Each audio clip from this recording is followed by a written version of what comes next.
it's me, Christy, and I'm here with my 2016 wrap-up books 19 to 25, just so I can like round it off better. Anyway, so the first book I read after reading all of the series of unfortunate events was Alcatraz versus the Evil Librarians by Brandon Sanderson, and I really liked how it sort of had the same feeling as the series of unfortunate events, but it was a bit more sarcastic and more American, I guess. And yeah, it was pretty good. So I wasn't entirely sure if I wanted to pick up the second book, but I found the hardcover, which is this, and the other hardcover of Scrivener's Bones. So in my the secondhand bookstore where I come from, so I was like, yes, I'll pick you up. Also, because if ever, I can always sell them here or to like a friend or something. So yeah. Anyways, so I can like make money and like have and like sort of finance myself with my book buying obsession. Anyway, so the second book I finished was Alcatraz versus the Scrivener's Bones, and this one was so much better. Like, the first one was clearly just world building, getting to know the characters, and this one was getting to know the characters better, but you already have an understanding of who they are. And it's really good actually, so I'm really looking forward to continuing this entire series. Then the next book I picked up, because I was sort of already so full of middle grade, and I couldn't really, I have more middle grade here and I really wanted to finish it, but because of a series of unfortunate events, I felt like I was oversaturated with that already. So I was like, you know, I want something more quote-unquote real. So I decided to pick up Mary McCarthy, Intellectual Memoirs, New York, 1936 to 1938. And this was published after she passed away. I have no idea who Mary McCarthy is, and I didn't really get a very good, I didn't know who she was basically. I just like memoirs, especially memoirs in New York. And so this one was her memoirs for like about 4 years or something. Wait, like 3 years, sorry. In New York, and she was with her first husband, and then she divorced him, and then she had another boyfriend, and then after that she ended up marrying somebody else. Yeah, so basically, I was actually surprised that this is the 30s. Was that Prohibition or after? Great Depression, I suppose. This was like, her voice was so modern. Like, I thought that this could have been, her life here could have happened now, actually.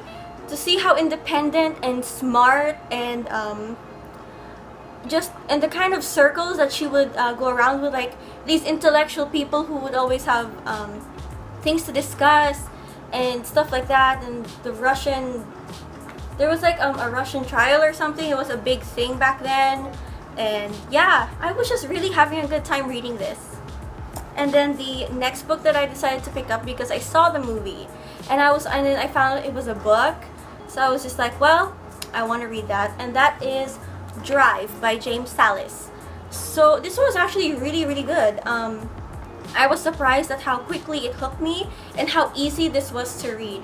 And I kind of really just like how the main character doesn't like, you find out his last name but not his first name, because in the book he is constantly referred to as Driver.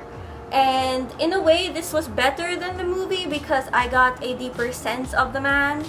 But at the same time, the movie did a pretty good job of that as well. So, yes. New fave.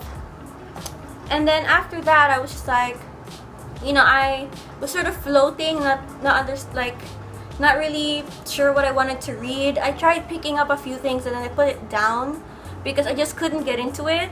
And then I was just like, you know what, why don't I go back to my first love, historical fiction. And so I picked up The Taming of the Queen by Philippa Gregory, which came out last year in October, but I only was able to find a copy now around May, April. So yes, this is the last book in the Tudor series about Catherine Parr, the sixth and last wife of Henry VIII.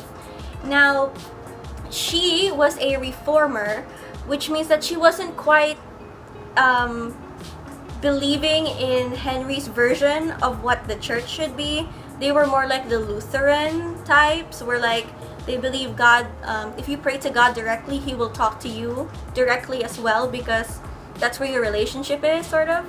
And I really was touched by her,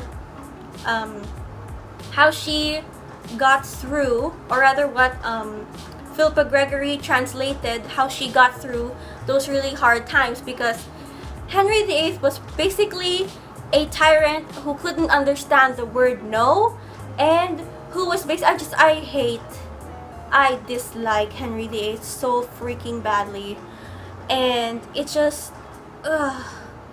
yeah, but her strength, her courage, and like her wisdom and how she dealt with problems and how she got through his reign of terror, it really encouraged me, and I really did enjoy this book. And then because I couldn't get enough of the Tudors, I decided to pick up Uneasy Lies the Head by Jean Plaidy. Yeah.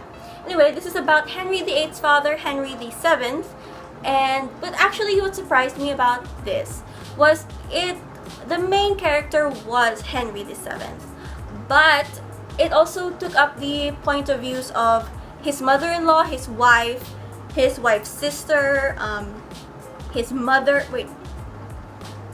his mother, yeah, Henry, Catherine of Aragon, his son. Yeah, it was basically mostly about him, but it was also giving you the voices of the people around him. So at first I was disoriented and I didn't like it, but then after a while I got into the rhythm of what the author was trying to do, and I ended up enjoying myself. And then the last one, because it's my sister's and her husband, and I just saw it in their library and I was like, I want to read that. That is Stupid is Forever by Senator Miriam, Defensor, Santiago. This woman is so witty. I love it. I really want to pick up the Stupid is Forevermore, which is part 2 of this. And yeah, she is just so funny and like so hilarious. If you don't know, she's actually a senator in the Philippines, and she recently ran for president, but unfortunately she did not win, but I will forever respect her. Anyway, that is it. These are all the books I read. Thank you for watching. Thank you for sticking around. If you have read any of these, or if you're planning to read any of these, why don't you talk to me about them in the comments below, and we can, I guess, talk more, I suppose. So thank you for watching, and I will see you again next time. Bye!